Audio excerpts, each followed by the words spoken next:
Okay. I will call to order the Yamhill County Board of Commissioners formal session for June 27th, 2024. It is 10:22 in the morning.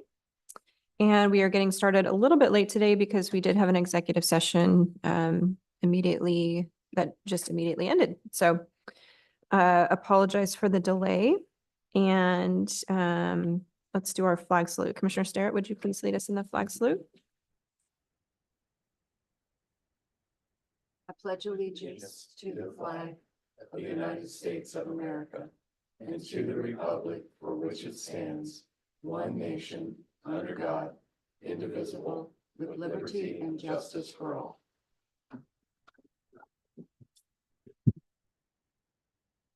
All right. Item C is our calendar. Just a note that we do not have formal session next week as it is July 4th, the July 4th holiday. And do we have an update about the following week? Are we still checking on that? I think it's up to the board. Okay, in terms of public hearings, we're okay. Yeah, the only items that we had on the agenda, I don't believe we have any hearings for the 11th.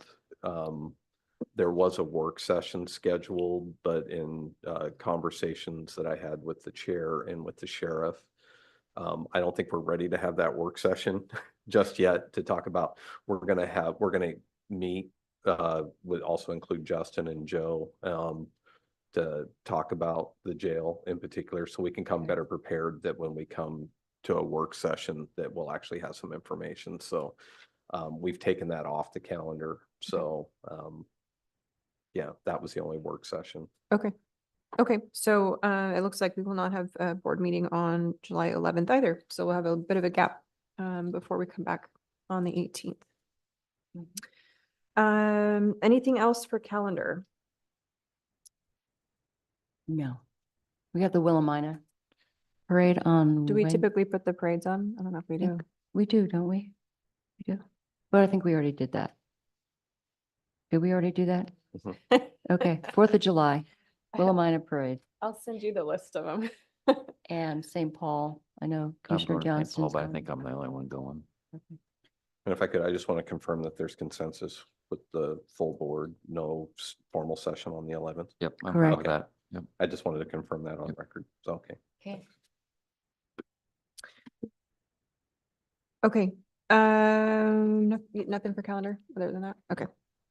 Item D is public comment. This time period is reserved for public comment on any topic other than an agenda item, a quasi judicial land use matter, or a topic scheduled for a public hearing. And so if you're in the audience for public comment or online, please raise your virtual hand.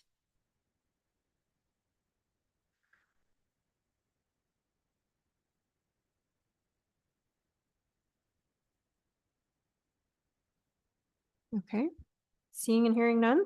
And I don't believe we received any written comments, so we will move on to our presentation for today, which is regarding the Yamhill County Forest Classification Update. And we have Mike Cafferata joining us. And co-worker Mike Curran will join us as well. Welcome. Welcome. Did I say your last name right? Cafferata? Yes, Cafferata. Cafferata, okay. Okay. Welcome. Okay, good morning. Good to see you. Commissioner Burschauer, members of the commission. It's good to be here this morning.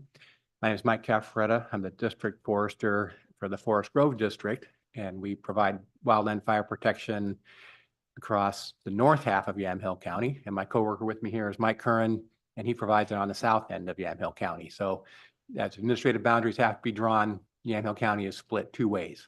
So we share responsibility and providing fire protection. Department of Forestry, of course, we provide fire protection, mostly what we're here to talk about today. We also administer Oregon's Forest Practices Act and help private landowners with their forestry questions. So that's the second program. And then we also manage the state forests, mostly up in the Tillamook and Washington County, and some down in Benton County and the other counties, not very much in Yamhill County. So fire protection is where we overlap today and what we're here for. And you have a forest classification committee that you appointed. Mary, you were a big part of that. Appreciated your help. No, I think it was Commissioner And, Burschauer. And then we updated it. You've helped us appoint the first one in The many first one. years. That's going way And then back. we yeah. updated it.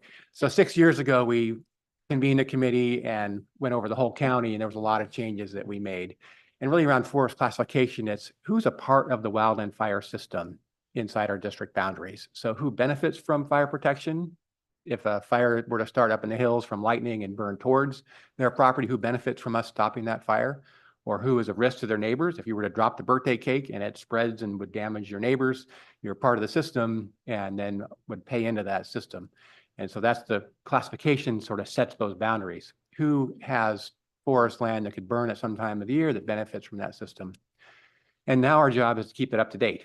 And so you have a committee that you appointed. There's 3 members of the public, and they're on the committee, and OSU Extension and the Fire Marshal and the Oregon Department of Forestry. And so we have a committee to keep that up to date. We met March 5th. Thank you, Commissioner Bershauer, for joining us. Appreciated you being there.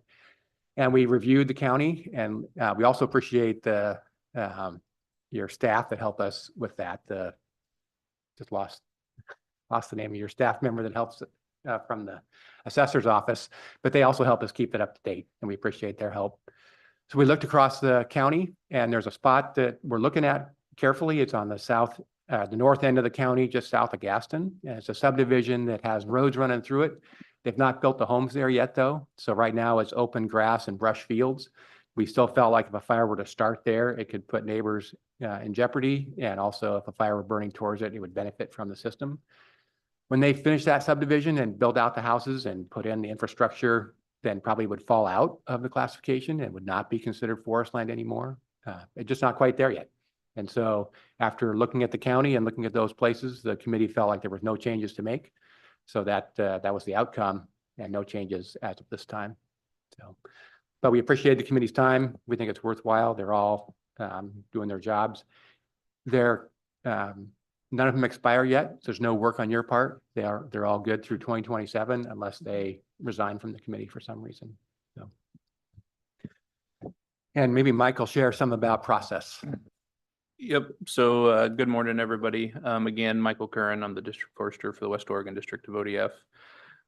So like Mike alluded to, no changes from this last meeting, which is a good thing. But a little bit of a nuance for the agency moving forward here over the next year. We were actually asked by the governor's office to put a pause on all forest land classification efforts moving forward. And a little bit of background as to why. So if you guys recall, during the short session of last year, there was a wildland fire funding work group that was put together to look at the equity of just the fire protection system and who pays into it. And that effort ended up not passing through the session. But what did come of it was a budget note that essentially directed the Oregon Department of Forestry and the Oregon State Fire Marshal to convene a work group. Fairly large work group. I believe there's around 35 entities that are associated with it. And they're going to look at fire funding as a whole, from the wildland fire side to the structural fire side, and to see what is the best equity in the system to make sure everyone's paying what they should be into it. And kind of the goal with the budget note is this group will convene over a series of meetings. Their first one was the beginning of this month, and they're supposed to have a report due by the end of the year of 2024. And then with the goal of potentially there's a bill or something that can pass in the next session coming up in long session in 25 that could make changes to the fire funding system. So with that, just to avoid any issues as this work's going on, which makes sense because we don't want to go ahead and make classification changes and then turn around to have to make another change depending on what comes from this work group. So the governor has asked ODF to pause all forest land classification efforts. Ultimately, what that means for Yamhill County, by statute, we're required to update the assessment roll every 5 years. We just completed that project last year. If you guys remember, we met with you this time last year. So ultimately, there's really no impact for Yamhill County right now, which is a good thing. But it's going to be something that we pay very close attention to. We'll look to still get the classification committee together on an annual basis, just to keep everything fresh in folks' minds and give folks updates on the process. And then whenever comes from this fire funding work group and next steps after that, we'll kind of cross that bridge when it gets here. But for right now, ODF has been asked to hit the pause button on any forest land classification decisions. Doesn't mean we can't meet, doesn't mean we still can't keep up to date on any changes in land classifications through the assessor's office. Essentially what we'll do is we'll just kind of track those over time. And then when we're able to start moving forward again, we can address that stuff right then and there. So just a nuance for the forest land classification for us moving forward, but hopefully by this time next year, we'll have kind of an idea of what changes, if any, are going to be made to fire funding in general across the state, and be able to move forward from there. So any questions on that? So the tax assessment continues, obviously. Yes. But is the purpose of the work group, I'm trying to remember back a year ago, but is the purpose of the work group to try and figure out how to revamp that model and make it statewide? Yep.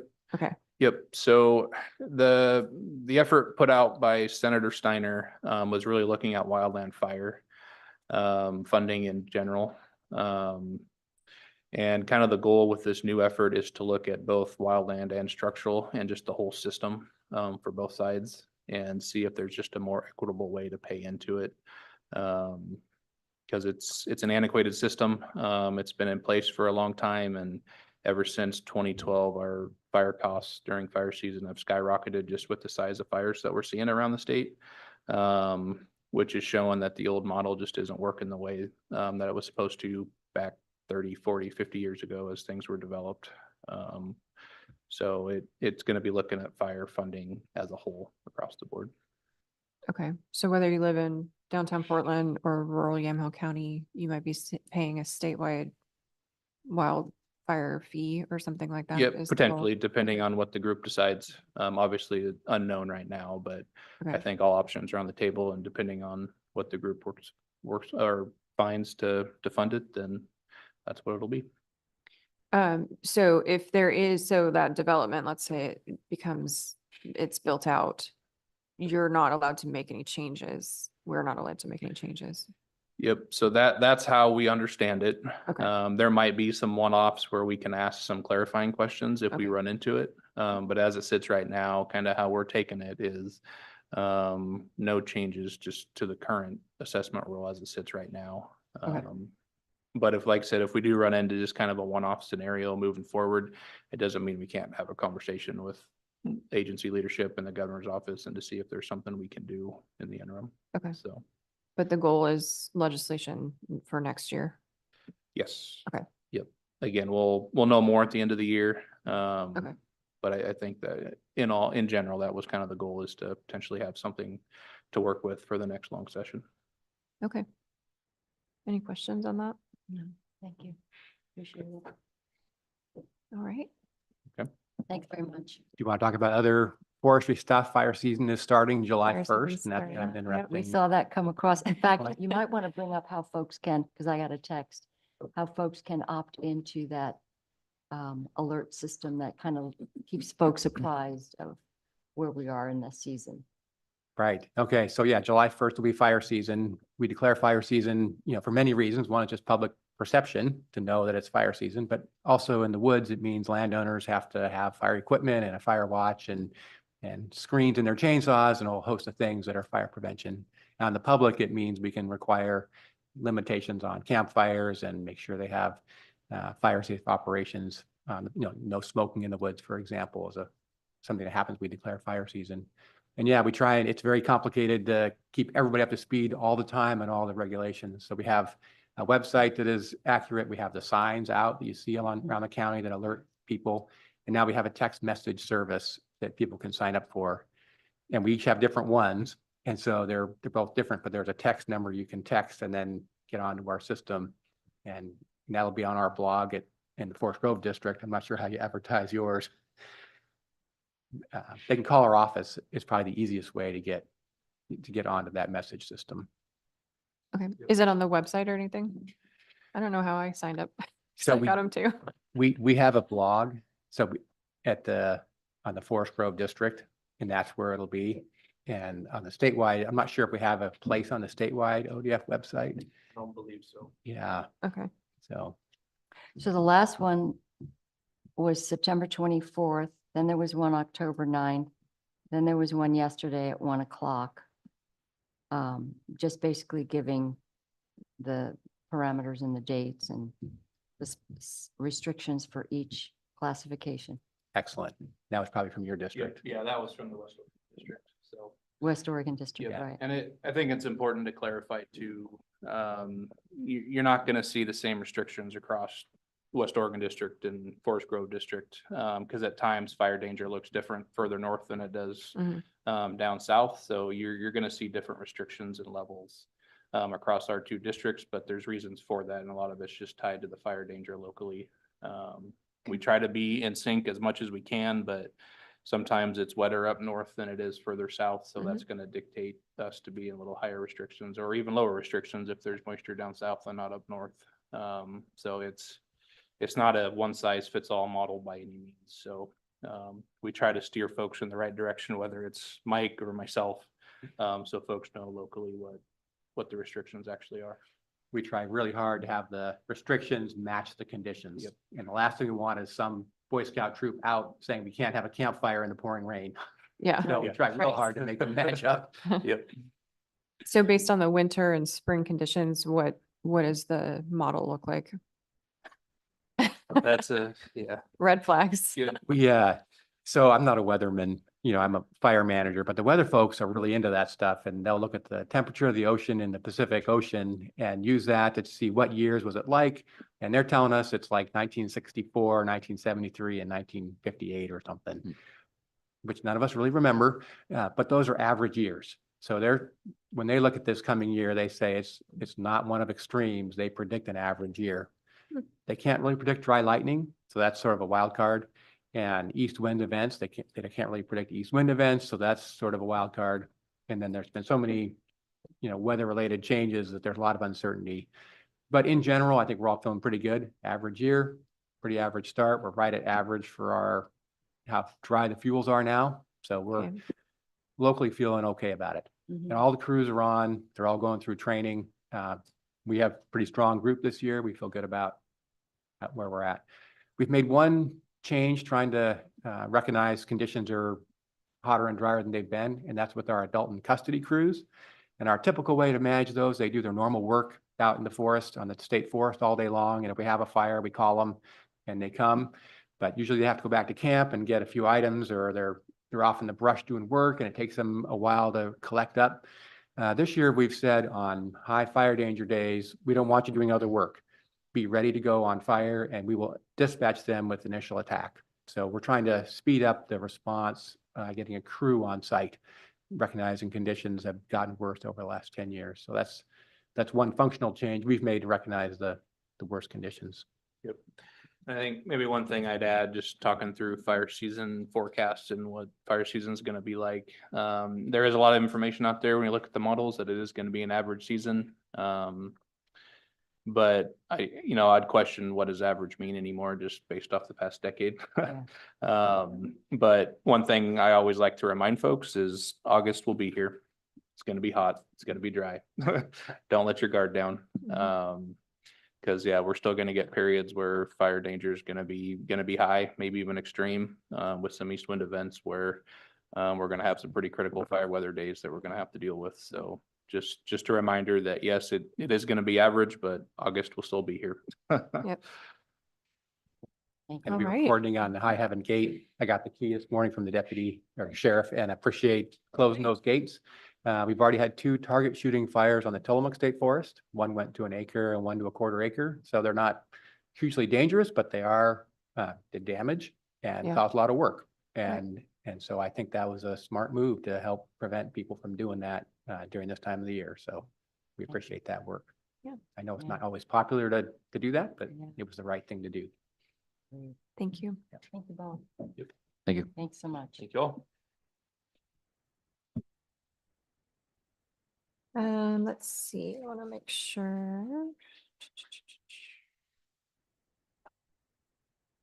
Okay, so department updates, there's nothing today.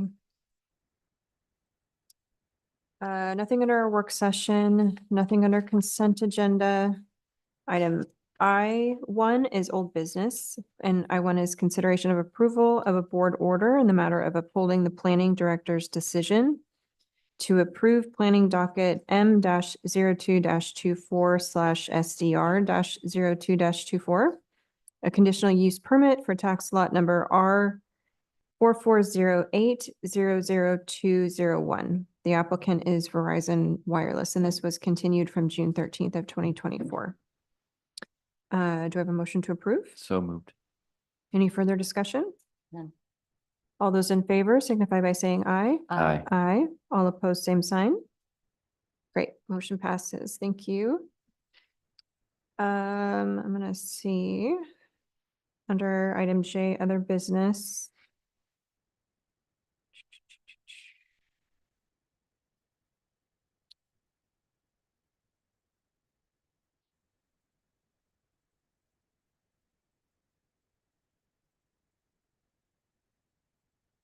Since the sheriff, you're here for, I'm trying to look, there's a lot of items here.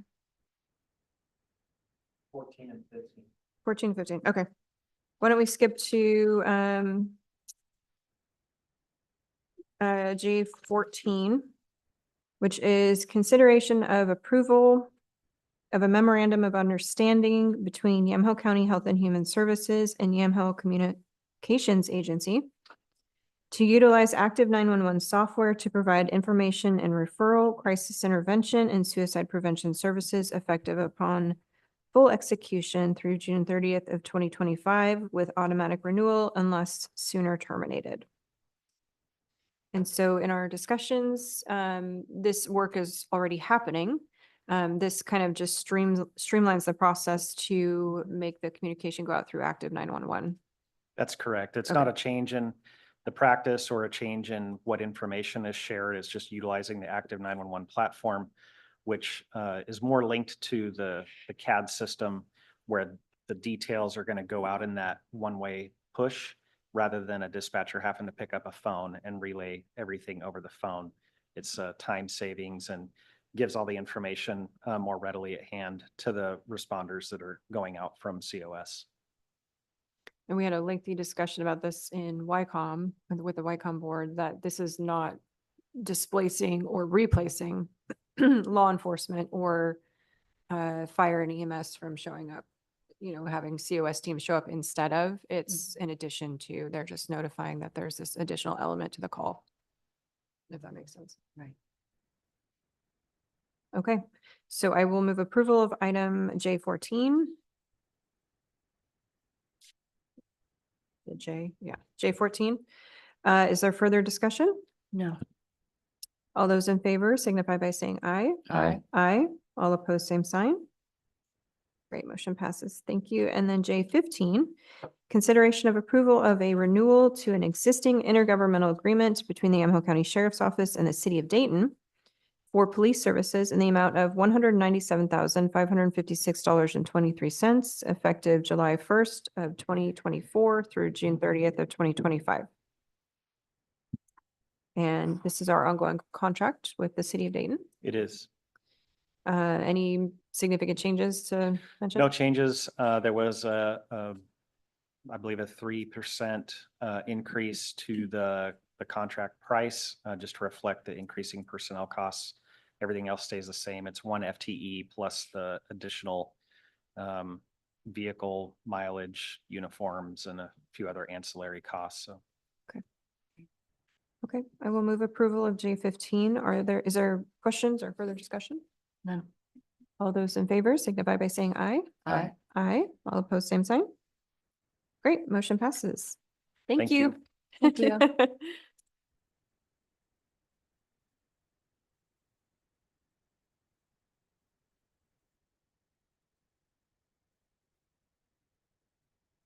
Okay, Ashley, I'm looking for your item 11. Okay. We have a long agenda, so I want to make sure you don't stay here for the whole thing. Okay, we'll move to item J11, which is consideration of approval of a renewal to an existing intergovernmental agreement between Yamhill, Polk, and Marion counties to implement household hazardous waste collections and management effective through June 30th of 2025. Commissioners, any questions on this? I do. The 5% admin fee that goes to Marion County to administer this, what has that ran in the past years? Do you have a number for this year's collection event? So in 2023, for both events, it was about $3,100.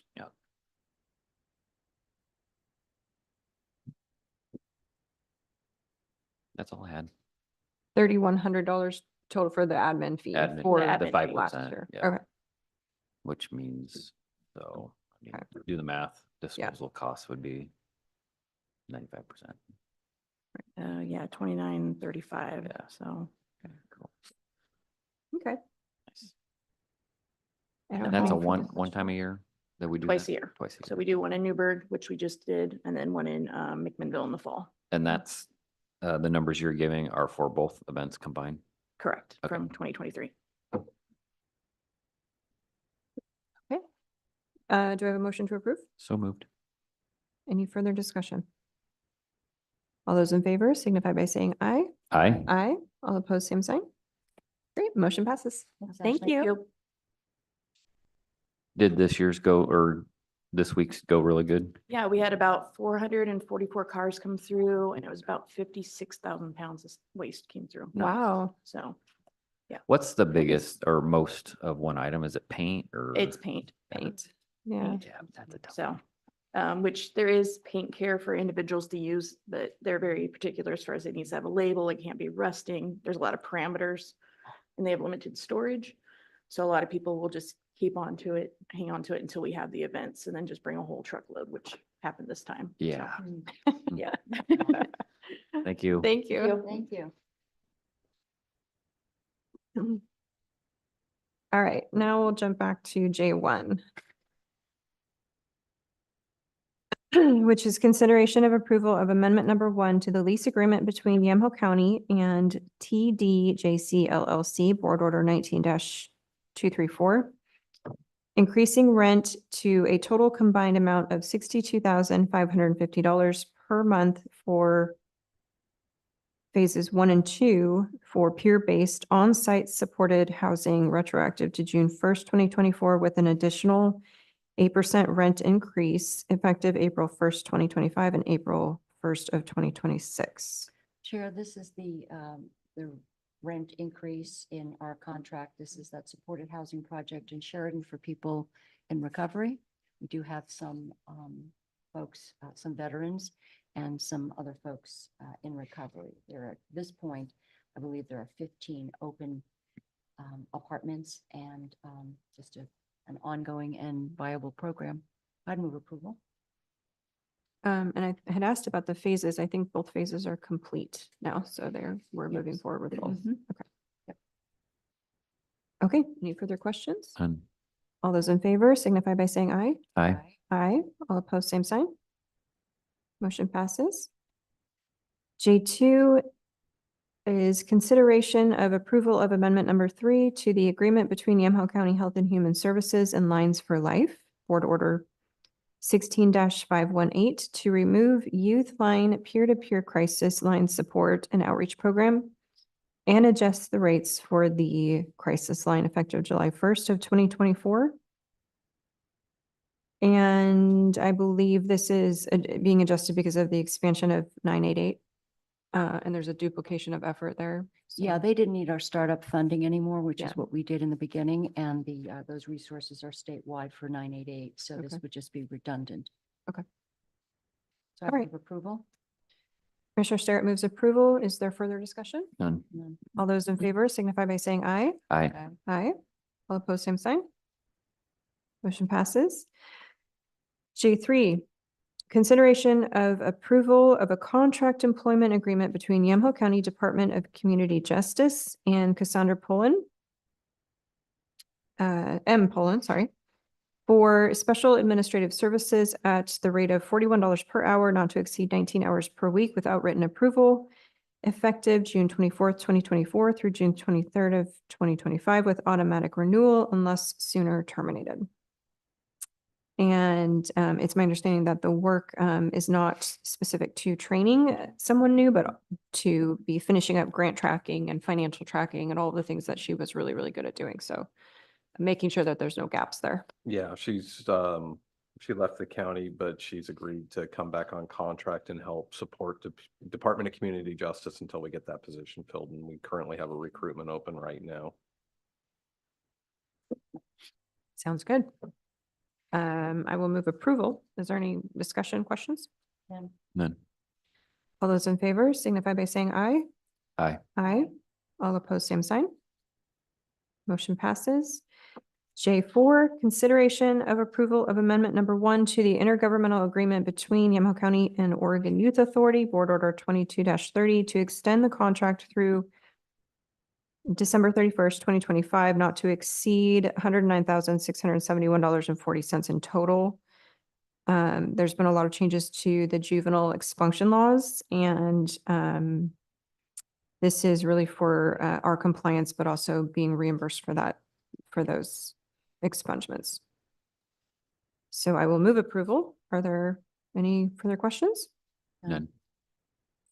All those in favor signify by saying aye. Aye. Aye. All opposed, same sign. Okay, motion passes. J5, consideration of approval of amendment number 3 between Yamaha County Transit and First Transit, Board Order 20-096, increasing direct costs to a total amount of $591,656 and increasing the hourly rate to $96.55 per hour, effective from July 1st, 2024 through December 31st of 2025. I do have some questions on this. Do we have, is that Cynthia on? Okay, so we've got Cynthia on. I don't know, Kit too, maybe if you would know this, but it looks like the hourly rate doubled that I could see. And then there's quite a discrepancy, it looks like, from 2024 to 2025 in terms of the total budget. It says 3.7 million versus 1.8, so. Yep. Okay, So we don't double up, just Cynthia can answer Okay. the questions, but it gets pretty Okay. it's confusing. Good morning. Can you hear me? good morning. Good morning, Chair Burchard and Commissioners. Sorry, I've been sick this week, so I'm sorry I can't be there, but I thought I would share. There's a lot I could tell you, but I'm going to start with this. The item before you right now is Amendment 3, and it's adjusting the terms and the rate for the contract between Yamaha County and First Transit through December 31 of 2025. And I think you got a copy of Exhibit F. And those figures are 18-month figures, not annual. I just want to point that out because it got confusing, kept going back and forth and thinking I was crazy because I'd be doing a number like, wait, oh yeah, it's an 18-month number. Anyway, there will be another board item that will come before you soon that includes some additional changes to the contract scope of work, and it adds the sublease agreements for the transit center and the Durham Lane, and some other things, changes to how invoices will be handled, and summary of all the things that in Amendment 2, et cetera. But because time was short, we got close to getting it finished, but we weren't quite there. And Jody suggested we bring this shorter version of Amendment 3 that just changes the rates and the terms for your approval before June 30th. The rate is within our budget for 24-25. If we keep the service levels at 35,000 hours annually. Since we met regarding Amendment 2, there have been quite a few meetings, negotiations between myself, YCT, and First Transit. I also enlisted the assistance of Nelson Nygaard, a transportation consulting firm, to assist with some analysis. We had a lot of different discussions and meeting, and I was able to get the cost down by $200,000 from their original proposal. In Exhibit F, you'll see that the revenue hours at the rate of $96.55 an hour for 18 months. Earlier proposals were as high as $107 an hour.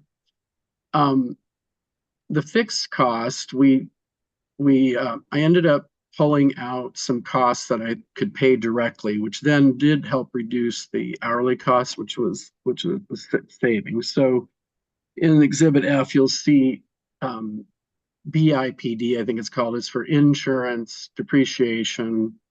First Transit has a couple support vehicles, and we might be able to replace their shop truck with a grant. So I had them pull that out in case that were to happen. Facility expense. And that's the cost of the subleasing the Durham Lane property. So that helped lower the hourly rate too. I agree with you, Commissioner Bershower. It is a doubling in cost, and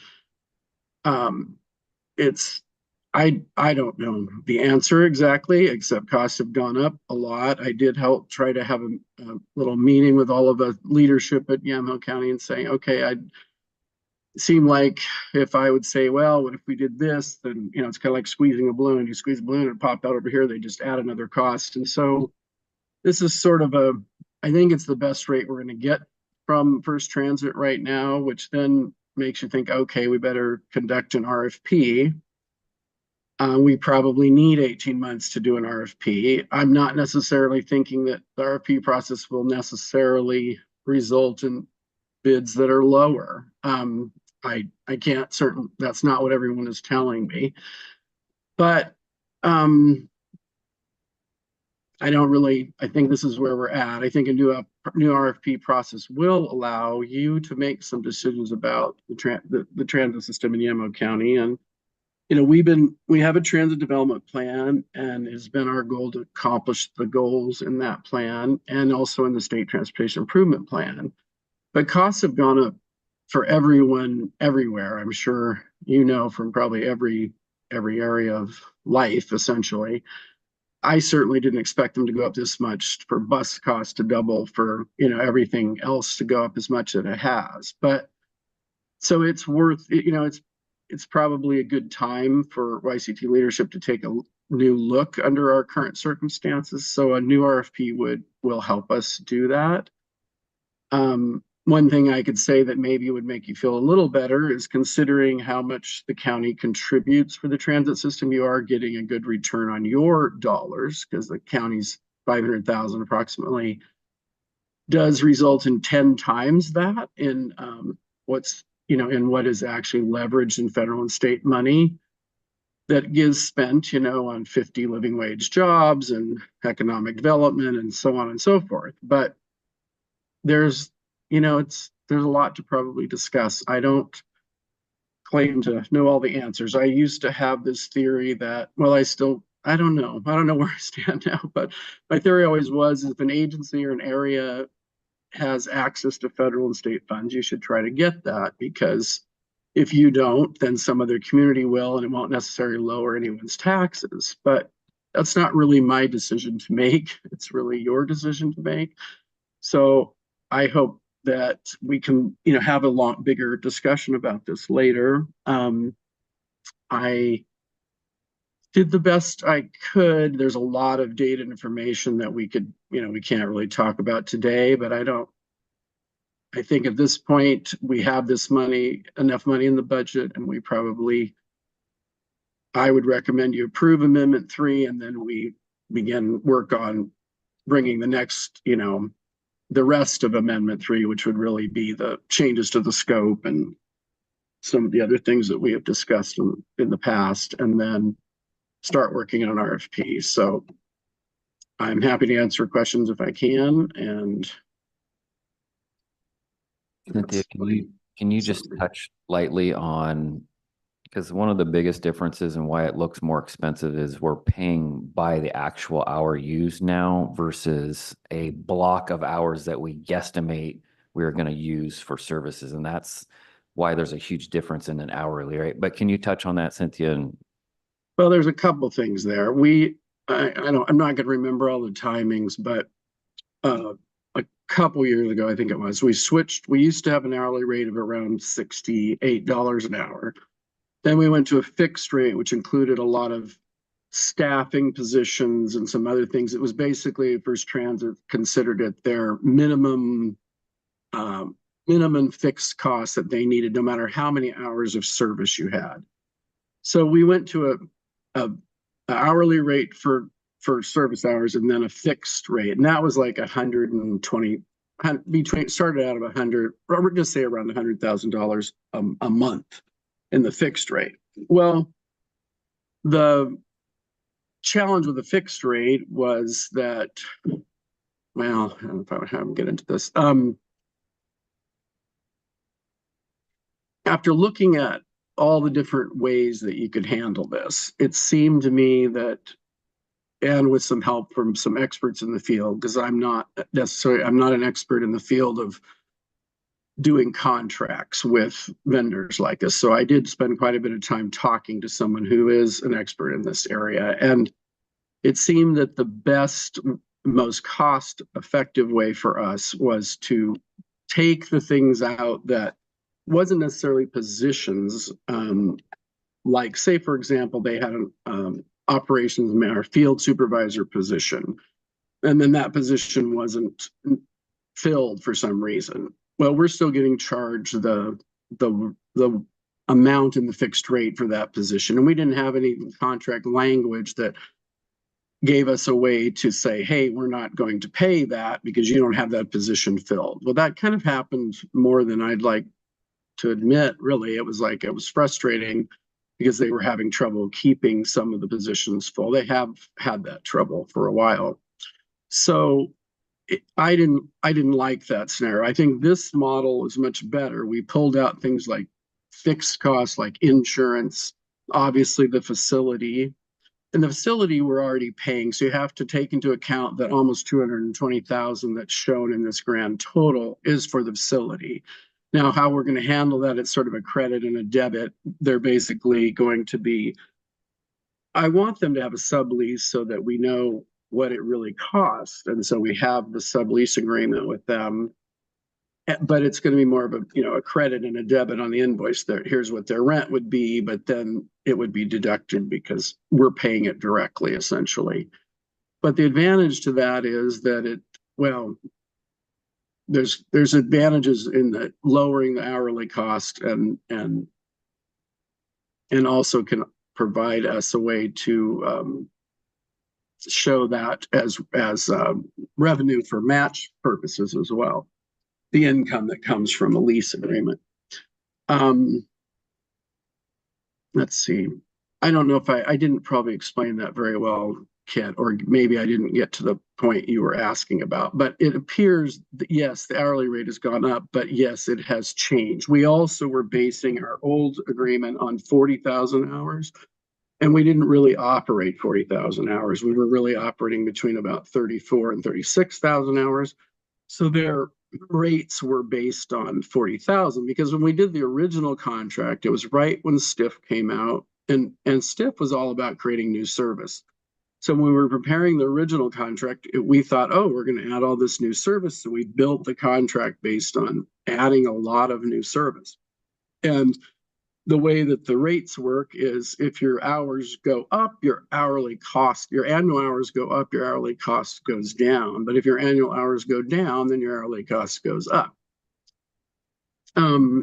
So it's not easy to explain, but I'm happy to dig into it as deep as you want to. Probably don't want to do that at this meeting, but I think there's more information you my can main get. point was that the parameters are changed a little bit from where we were to where we're going. There's no more line item fixed cost of the 116. That's correct. That's correct. It's now strictly just by the hour. That's why the hourly rate Yes. way more. And the hours we weren't using with the fixed cost, Mhm. we are now, no, these are the hours we're operating and these are the hours you're paying for, period. Yes. That's just kind of the general concept I was trying to get. And I did glean a lot of good ideas for when we do the new RFP and language changes that will eliminate some of this, the ability for us to be billed when say a position's vacant for 6 months or something, then we shouldn't be paying for it. So I have ways now that I've learned how to add language into the contract in more than just that area, but in other areas as well that I think will help. The other thing the good news is, we will all be moving to the same location. Our goal date is to move by July 12th. So everyone will be there. I think I'm going to learn a lot about where there are where we have ability to be more efficient. And I think there's going to be quite a few things that will maybe enlightening to a new RFP process. So that will be helpful as well. I will note they had a union negotiation, and their cost went up like 15 to 20%, something like that. Now, when I did my calculation of where we were going to be under our last agreement for 24-25 and where we are now, if you take the facility out of the mix, it's actually an 11% increase from what was already approved. So it's not really a 50% overall bottom line cost. It's about an 11% increase. And we did cut 200,000. I was trying to figure out how to reduce 400, but we just couldn't get there.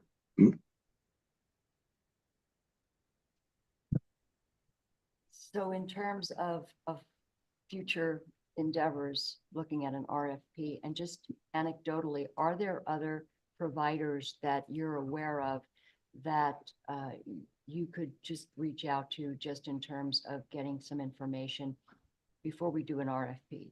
Just checking out some of their, some of We the. certainly, the one I'm aware of 3, there's MTM, the one that bid last time, there's MV, and then there's Transdev, because their biggest competitor was First Transit, so they bought First Transit. And then there's another one, I don't know if I'm saying, or Keolis or something like that usually is more in the south, but I think, we could certainly, especially now that you have a facility, you have a shop, and you have, everything. So really, you're just bringing providers in to hire the drivers, handle the operations, maintenance, dispatch. That makes it a lot more competitive. But I've heard, and maybe we could get some more. I mean, I got some of this in the analysis. I just wasn't really quite sure how to distill it down for everyone because it's a bit overwhelming. But as far as what other we could, I think they may have even done this in one of their charts, like what other agencies are paying, what costs per hour are around the state or even around the country. You can get that information through NTD, the National Transit Database, although sometimes it's difficult to know if you're really comparing apples to apples. So, but yes, to answer your question, I think we could talk to them. We can see, if you want to find out more what they're never going to tell you what their hourly, because the hourly cost is, because it's always different depending on, the circumstances tend to be pretty different from one agency to another. Some agencies only hire, an agency to do their operations. Some might hire them to do everything like we do. A lot of them have their own maintenance shops and they don't hire out all of it. So, that is another thing to realize that if a lot of systems our size tend to have their maintenance done in-house. And so their hourly costs might appear to be lower, but that's because it doesn't include the maintenance portion.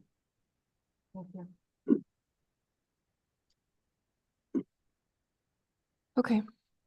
Well, I like the idea of preparing an RFP to see if there's other options. We really have no choice at this point. We Right. went round and around in our meeting, and literally we don't know anything until we go out for RFP. Yeah. Because you're dealing with one company that it's exactly what Cynthia said. You squish the balloon on one side and it pops out the other. If you're trying to negotiate, and they're like, okay, well, we'll just get it over here from you then. So the only way is, and we may be in for a surprise, but that's the only way to know where we're at, or cut services. But I don't know how much you'd have to cut to make up for the difference, because. Oh, you just start cutting routes and you cut hours. Yeah, But that's significant because we're not talking about a few dollars. So. that's right. Mhm. Okay. Thanks, Cynthia. Thank you, Cynthia. Thank you. Thank you. Feel better. Thanks. Okay, so did we have a motion to approve? No. I don't think so. So moved. Commissioner Johnston moves approval. Is there further discussion? All those in favor signify by saying aye. Aye. Aye. All opposed, same sign. Great, motion passes. It looks like we are on J6, consideration of approval of amendment number 3 to the agreement between Yamaha County Health and Human Services and Lutheran Community Services Northwest Board Order 21-281, increasing the services fee to the total amount of $635,827.80 per year effective July 1st of 2024. And this is for their school-based behavioral health services and parent coaching services. Yeah, Lutheran provides the therapist and the coaching for our transitional treatment and recovery and our school-based health centers. And this is a 5% rate increase. So I'd move approval. Okay, any further questions, None. discussion? No. All those in favor signify by saying aye. Aye. Aye. All opposed, same sign. Motion passes. Let's see. J7. Consideration of approval of amendment number 9 to agreement number 180033 between Yamaha County, the local public health authority, and the Oregon Health Authority, Board Order 23-260, extending the agreement effective July 1st of 2024 through June 30th of 2025 for the financing of capitalizing public health services in the amount of $1,448,459.23. Share a little bit of an update on where a lot of these issues are going this week. Another attorney general in another state filed suit against Pfizer with a 69-page discovery of Pfizer's own documents showing that the misinformation that came out saying that it didn't, that the inoculation did not was able to prevent transmission and that there were no noted side effects. Well, we know that that's not true now. So I have concerns about the fact that we have this federal and state assisting and treating COVID and COVID funding as if it's an ongoing and substantial threat. Significant amounts of money are being allocated for the program elements in public health through the OHA that designate funds to promoting COVID vaccines. It seems a little difficult to believe at this point with all the information that we have, certainly not anecdotal, certainly from Pfizer, from their own clinical documentation about miscarriages, heart issues, nervous system disorders, and death, that we can still be with good conscience promoting this. And that's what the program element asks us to do. So in bringing this up to our Health and Human Services Director, I've mentioned the fact that the COVID litigation is just getting ramped up. It will take a number of years, but as I believe we're seeing now with the opioid settlement funds, which took years and years to happen, that it will trickle down. So while there is immunity with the pharmaceutical companies, and one of the reasons is all you have to look at the C&Es of your Oregon legislators and your Oregon governor to see that every single one of them received campaign contributions from Pfizer. So it's probably going to be a pretty hard push to get them to stop promoting that product when they were pretty much paid to do that. It's a $75 billion windfall from government mandating that these shots, experimental shots, be given out. I think that I'm having a really difficult time putting a stamp of approval on this because I feel that at some point, while you cannot sue a pharmaceutical company because they've been given immunity, the only product in the world that in this country that you can have immunity for any danger, there's really no incentive for a safer product. But we're still pushing it. It's still being promoted at the county level. And when I bring this up, basically the sideboards that the majority of the board has put on promoting getting COVID vaccines for babies and for older people and everybody. The sideboards, which is to not promote that on social media, is pretty much the best that we can do. What I would like to do, and I think I've pointed this out and asked the chair when we have our District 6 meeting, is if we can work with OHA. Of course, it's a fool's errand because we know that OHA pretty much pays the piper when it comes to, the big pharma rules the roost. So I think what we need to do is work with other counties to advocate that we have some input based on county policies for the program elements we're seeing in OHA contracts. We're told sign it or else you don't get the money. So really it's a follow the money. If a provider is given a bonus at the end of the year for every shot he puts in an arm, he or she puts in an arm, which is a fact, it's called pay for performance. If a county government is paid for amounts of money to promote COVID vaccines, follow the money there. And there really is, again, no disincentive to not keep this going.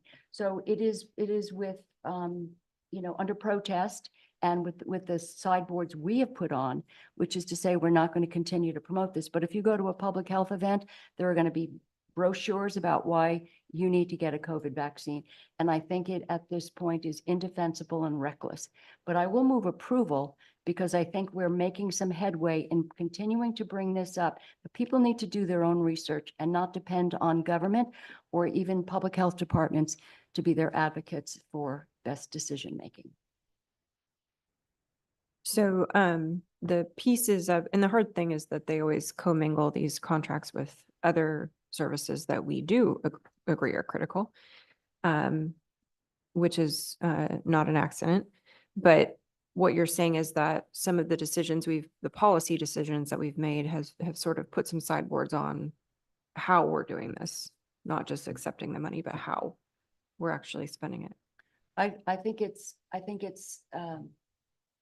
something that can be done, but yeah, I would agree with that assessment. Okay. Yeah, I'll be interested to see the discussion in September because we've sort of had these one-off conversations with other commissioners who have found ways to make sure that their county policies match the contracts. And I'm really curious to see how that larger discussion goes because I think we might learn a lot from those other counties. So, right. I've had conversations with a commissioner in Marion County who has really been at the forefront of pushing back on this for a number of years. While our county council has maintained that there's nothing we can do, that OHA says sign it or you don't get the money, that I do believe there are workarounds and there are ways to do it. And I think we need to be really proactive in making sure we're working with other counties because we can't be the only ones who are concerned about some of the program elements that OHA is pushing. Some of them are really pretty. If you look at what's coming out of the state in terms of some of their policies, it does not in many ways align with some board policies. It might align with Multnomah County, might align with Clackamas County, but I don't think from what I've seen in some of these, it aligns with the smaller rural counties. okay. Did you I move did. approval? Okay. Is there further discussion or any questions about the content? All right, all those in favor signify by saying aye. Aye. Aye. All opposed, same sign. Great, motion passes.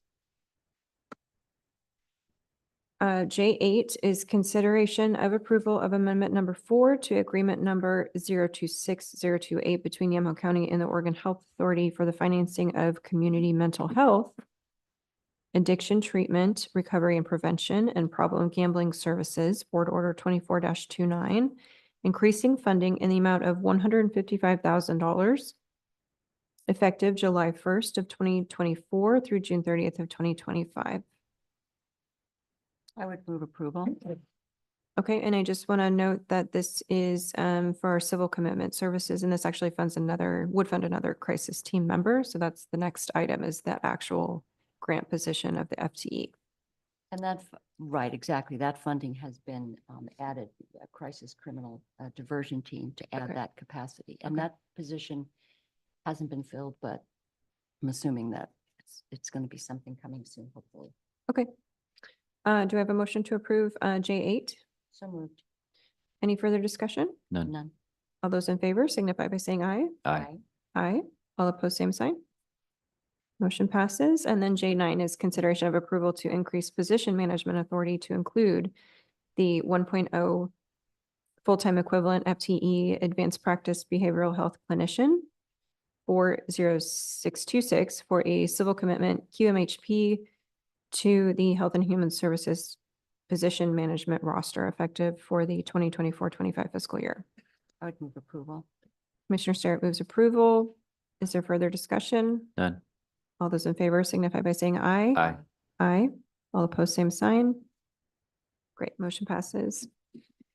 J10, consideration of approval of the transfer of appropriation authority from budget 440-027 capital improvement to 440-016 facilities and maintenance in the amount of 160,000 and transfer of funds from budget 440-027 capital improvement to 440-016 facilities and maintenance in the amount of 200,000 for unanticipated operational expenses, including increases to materials and supplies, services, providers, costs, utilities, and personnel costs.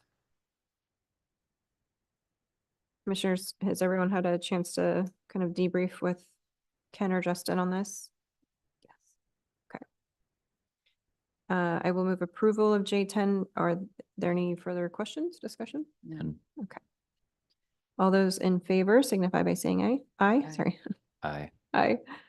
All those opposed, same sign. Great, motion passes. We did J11. J12 is consideration of a letter to be submitted to the Oregon Medical Board opposing the proposed rulemaking in Chapter 847. And this was added by Commissioner Sterrett. Thank you, Chair. Unfortunately, the deadline for public comment and making testimony for a hearing that comes up on July 11th passed. But I did reach out to the Oregon Medical Board and asked them if I could submit testimony, and that's what this letter would do if approved by the board. What it comes down to, and I'd also like to point out that the CEO of Willamette Medical Center, I reached out to him and asked him if he would also support me in this. So what I'm hoping is that the letter will be submitted and will be considered on July 11th. I want to say that, just read the letter, acknowledging this regarding a rule change that would make a microaggression grounds for a physician or medical provider losing his or her license. A microaggression is discrimination through unfair treatment characterized by implicit and explicit bias, including microaggressions or indirect or subtle behaviors that reflect negative attitudes or belief about a non-majority group. My letter says, would a doctor face losing a medical license because of a perceived microaggression for addressing a patient's unhealthy body mass index, or for bringing up any number of race or gender-specific health conditions, such as Tay-Sachs, Niemann-Pick, Canavans, and Gaucher's disease, which largely impact Jews of Eastern Jewish descent, or sickle cell anemia, which typically affects African Americans, Middle Eastern, or Mediterranean people. If doctors could be sanctioned for making a comment to a patient of a non-majority group that is misinterpreted, this could stifle forthright doctor-patient communication and could result in eroding the quality healthcare in our state. Existing rules on provider behavior are sufficient to protect patients. This rule change is concerning on so many levels and could potentially impact the already critical shortage of physicians in Oregon and our community.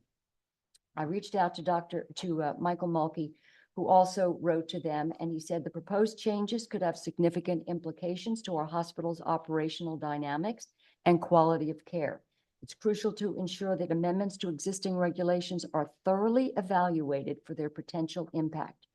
He said the voices of hospital administrators and healthcare professionals must be actively included in the decision-making process. He is asking the medical board to extend the consultation period and provide additional avenues for us to provide feedback. It really is concerning when we hear, whether at the CCO level or Michael Mulkey himself and some of the other hospital CEOs talk about the fact that we cannot get enough physicians in this community to cover cardiac care, OB care, PCPs. How do we do that? We can't bring them here. And then what we do is if we want to recruit people to Oregon, something like this, a rule change like this would really, I would imagine, cause providers to think twice about coming to Oregon. So I'm asking the board to support this letter and we'll submit it and see what happens. Great, thank you. I read this and I just thought, What are we doing? It just makes you scratch your head. I don't know. Do you want to move approval? I would move approval of sending the letter as a board. Any questions, concerns? All those in favor signify by saying aye. Aye. Aye. All opposed, same sign. Great, motion passes. Will they tell you if it's been submitted or accepted? Well, I've reached out to them and they told me that they would sort of kind of pass it along. I'm asking, and I think that since CEO Mulkey has also submitted one, Okay. that it's on their radar. Okay.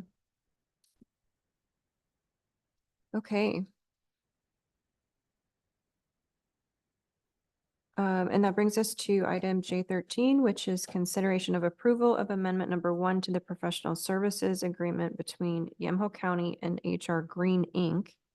Board Order 23-58, increasing compensation for rural broadband consultant services in the amount of $60,012.13 for a total compensation amount of $258,493.95, retroactive to February 17th of 2024.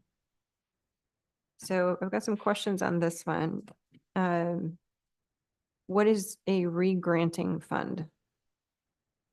That's the broadband project. I mean, that's the whole thing that we're doing here is we're re-granting money to ISPs to extend broadband across Yamhill County. Okay, so isn't this the second increase we've had Now, this is the considered? first increase. Our contract with them expired back in February with HR Green. We initially entered into a contract with them. I believe it was February of 2023. And so when February was coming up here, I reached out to HR Green and said, hey, we need to update the contract set to expire. And, they were pretty busy with some items and they got around to creating an updated contract. And so this is what this is. This is extending the contract with them. And then it's also accounting for additional expenses. The timeline was extended beyond what we initially thought it was going to be. So this accounts for additional meetings, scoring the grant applications, and some additional other work involved with this whole project.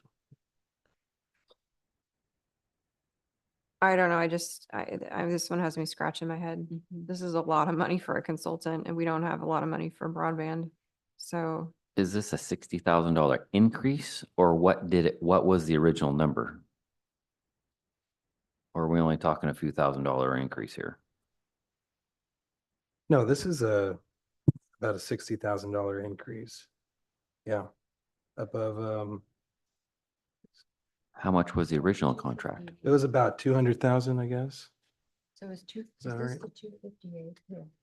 So the 258, is that the total amount or is that what we started, the base amount? Did we start out with 258 or did it bring it up to? Oh, no, it says the Yeah. total compensation after this amendment would be 258,493. So it was the 258 minus the 60,000. So So now we're up to 326. no, the total comes to 258 with the 60,000. Correct. The original. So the question is when they say circumstances beyond our control, are we paying for the extension and the fact that they are scoring applications, but wasn't scoring applications part of the contract? No, It wasn't? no. If it wasn't part of the contract, why did that change? And how is it out of nobody's control here? So Somebody is to blame. Sandeep is one of the subcontractors. And, we thought having his expertise, you heard his presentation at the last meeting. Him being on the panel and reviewing and guiding the in teaching the other scores on how to weight certain things and what to look for would be really valuable in this whole process. And so that wasn't something that was accounted for originally. Seems like a conflict of interest. I think I brought this up maybe to Ken or maybe to you. Seems like a conflict of interest to have him even part of these, part of this process, that process. So it's to me, I just have a, you know, some concerns about this. Seems pretty arbitrary and also having him on that was a concern to me. What's the connection? Well, in other words, why was a consultant from HR Green also on the review committee? And then we're paying him to be on the review committee. Are we paying anybody else to be on the review committee? No. So that is, to me, that's a little double dipping. That's the way it appears to me. And why would we have, not necessarily double dipping, but he's being paid to do something we're asking other people to do for free, and he's part of the consultancy that is putting this all together, which seems a little bit kind of incestuous since there are ties to the providers. No, I don't know. It didn't seem right to me that he was actually on the scoring review committee. What was our total ARPA bucket for broadband? Well, there's two different buckets. And so you have $2.2 million from the state ARPA that Senator Boquist identified. And then we had almost, I don't have the exact number off the top of my head, but almost 900,000 identified from our local ARPA to both pay for the HR Green contract and to supplement the grant awards going out to providers, to supplement the 2.2 million. Okay.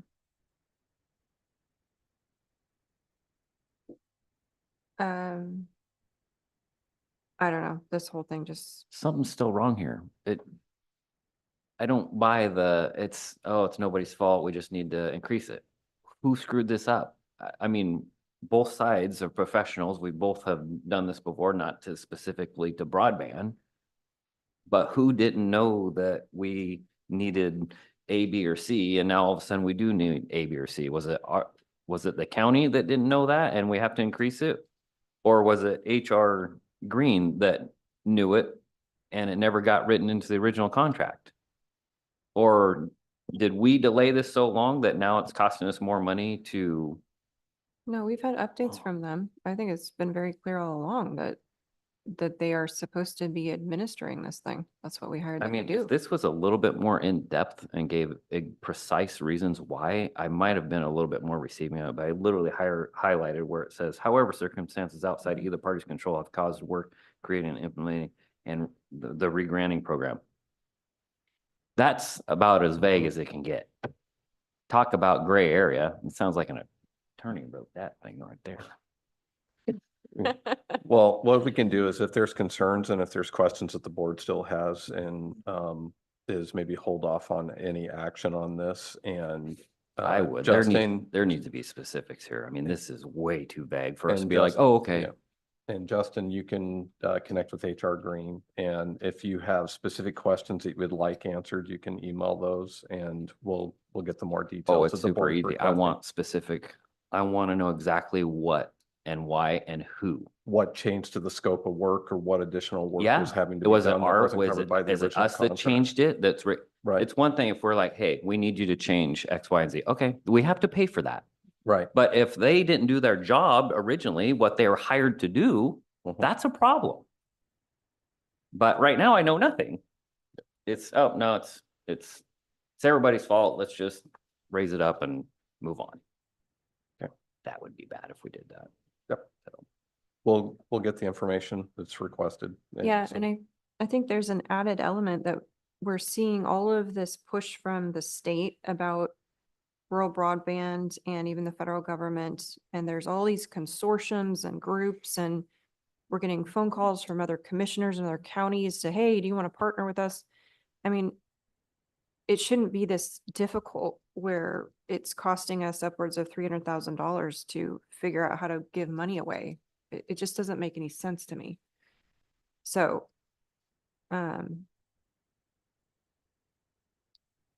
yeah, I just, I can't, mean, like, go I back. can't comment because there's nothing to comment on, right?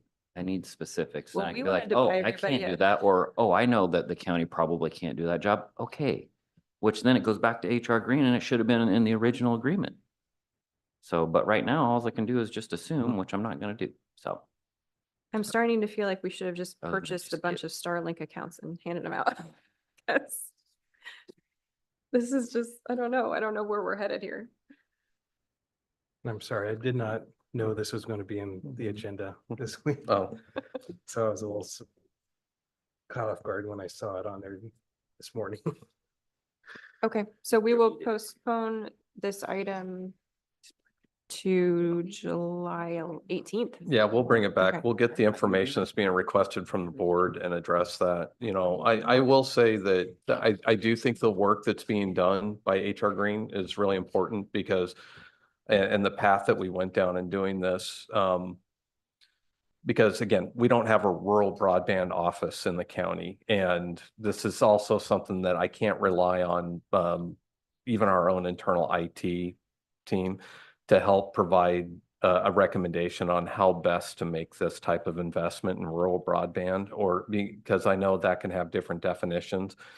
And the work that's been done to this point, I think it's going to be very helpful in making informed decisions on where those investments, where we get the best bang for the buck and address areas, and then also provide us information that I think will better position us for pursuing other funding, whether it's at the state or the federal level, or I know there's a lot of funds coming from broadband. So, but I definitely understand if the board doesn't feel like they have enough information, we'll get that information to you about this amendment. But because I agree with all that, yeah, but to make an agreed. approval on 60 grand based on what's written here with no specifics is, And I can confirm, I went and pulled the contract. The original contract price was 198,000. And so this is adding $60,000. Okay. It's an amendment to the contract. So Okay.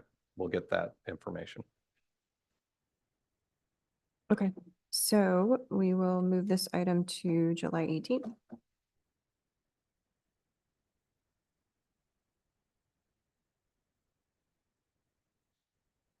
All right.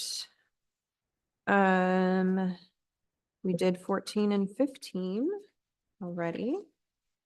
That brings us to our public hearings. There's nothing today. And announcements.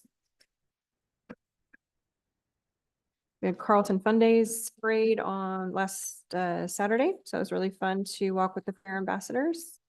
There were 3 of them there, and 2 of them actually rode their horses in the parade, which was really cool to see. They had the, what is it, the leather Chaps. chaps on, yeah, from the county. Those are so cool. So they did a great job. Willamette Workforce Partnership meeting yesterday. There's a big push to focus those resources on behavioral health, on the behavioral health workforce, just because of the massive shortages that we're seeing. They're also going to start an RFP or a marketing campaign plan, which I think would be great because we've had a lot of trouble communicating what they're doing and what the programs are in Yamhill County. We just don't have a lot of avenues to push that stuff out. And, you know, they're the best kept secret, right, in the workforce. And so I really like the idea of them spearheading a marketing campaign where we can piggyback on that and push it into our county. So that was good to hear. That was it for my announcements. We had our first overdose fatality review team meeting. It's a pilot project. It's the first one in the state. The whole point of it is to review aggregate information about overdoses. We addressed the overdose of a local young man and talked about some of the system gaps. There are, what we came out with the mapping that the state is doing shows that there are clusters of overdoses in the West Valley, Sheridan, Willamina, in Newburgh. It's not new information, but it's also information that's going to hopefully lead us to finding a way to either message out or get ahead of some of these specifics as to who is overdosing and what. We talked a little bit about some of the particular drugs, the newest drugs that are coming down the pike and how that's impacting the drug using community because they just don't know what they're dealing with. We had our Health and Human Services Local Alcohol and Drug Planning Committee meeting yesterday. The sheriff talked a lot about DUIs. That's one of the focuses. DUIs in Yamhill County are higher than the rest of the state. And the sheriff pointed out after he mentioned he did a ride along this weekend, he did patrol this weekend and was talking about the DUI arrests that he made. He said, it's not usually the people you think. It's going to be sometimes professionals, parents, folks leaving wineries, although that's not the only focus of the DUI patrols. But he says the average DUI driver drives 85 times before he or she is caught. And now what we're finding is we're finding that when they do blood tests for folks who are refusing to do a breathalyzer, that they're finding that there are a number of different drugs in their system and in addition to alcohol. So it's becoming more and more dangerous. We talked about funding for House Bill 4002, and we addressed some of the treatment gaps and some of the concerns we have going forward with that. Update from Housing Authority is the housing rehabilitation on Ford Street. All the abatement work is done. And they are getting very close to doing the demo for that and working on clearing the title at the Church Street property. Also, there was a kickoff for the Yamhill County Annual Child Welfare Continuous Quality Improvement meeting where we deal with DHS and OHA on child welfare issues, kids in foster care. And I brought up the fact that we had a House bill passed, which is designed to track the number of psychiatric drugs our kids are being put on. And I wanted to make sure that they were taking that information and doing something with it. And that's all I have. Fair Board met last Thursday. We have a new recommendation coming our way because we had a vacancy and we had one application. And so hopefully we see that from Gary so we can take care of it on the 18th. Yep. But other than that, fair's coming up really quick. 30 some days out now. Guess what I get to judge? Monster cookies. Yes. Yes. You did that last Oh, time, yeah. right? That's a good one. That is The good. monster And so, cookies. just give you a little heads up on Monster Cookie. For me, I'm thinking Monster Cookie like oatmeal, chocolate chips, M&Ms. No, Monster Cookies are just the size of the cookie. So the winner last year, I think, was a lemon cookie. Yes. Well, if it has raisins, maybe I should put that out there first. Don't include raisins. They'll dock you. Instant denial. Participation. I have an issue with raisins. Also want to mention an update on the Newburgh shelter is closing in 3 days. And our Health and Human Services director pointed out that they have been working with the folks who are living in the shelter because it's going to be closing, working with residents and seeing what services they can provide. Newburgh has officially announced that their campground will be opening and that will be a place for folks to go. And YCAP is supposedly going to be taking folks and sending them through a process where they will be able to put them into better housing than the shelter. We've yet to see whether or not that's worked out, but hopefully a wellness collective will get through to YCAP and get some of those folks housed. But it's going to be interesting to see what happens on the 30th. Any other announcements? If you're bored tonight, I hear there's a presidential debate. So I hear. It won't be boring. All right. Happy 4th of July. Happy everybody. 4th of July. No, you're right. It's no green light. You're good. Carolina moved the screen just in time to miss that. All right. I better adjourn before this gets bad. Okay. We will adjourn the Yamhill County Board of Commissioners formal session for June 27th.